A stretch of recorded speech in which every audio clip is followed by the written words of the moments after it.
here we are in the final clip for this Captain Marvel logo series.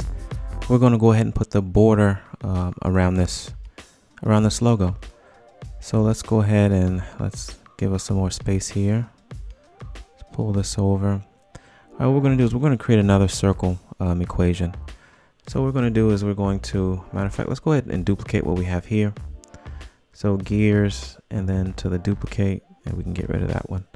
What I want to do now is I want to add some values to the third radius so that the circle is actually around the logo, giving it some space. So here we're going to take the R sub 3. I'm going to add a list of values.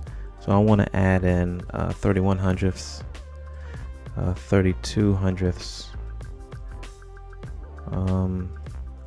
33 hundredths. I'm going to do this up to 37, 34,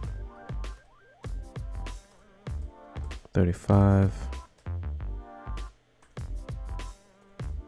36, and 37. I'm putting these very close together because I want to just create, I want a thicker line here.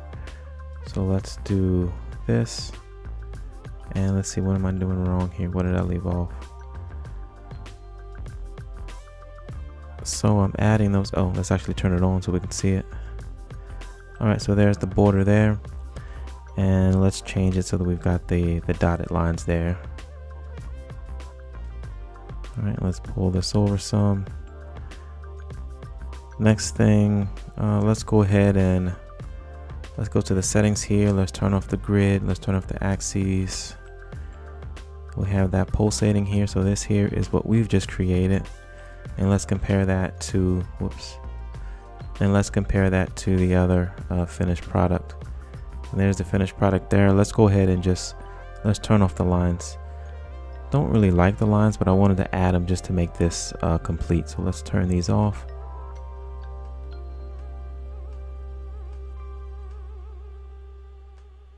All right, let's go ahead and hide this here.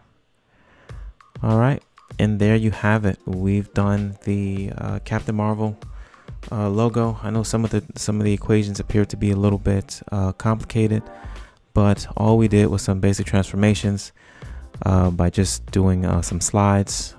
The lines on the interior of the logo, we saw that those were direct variation, so that also made the equation a little bit simpler.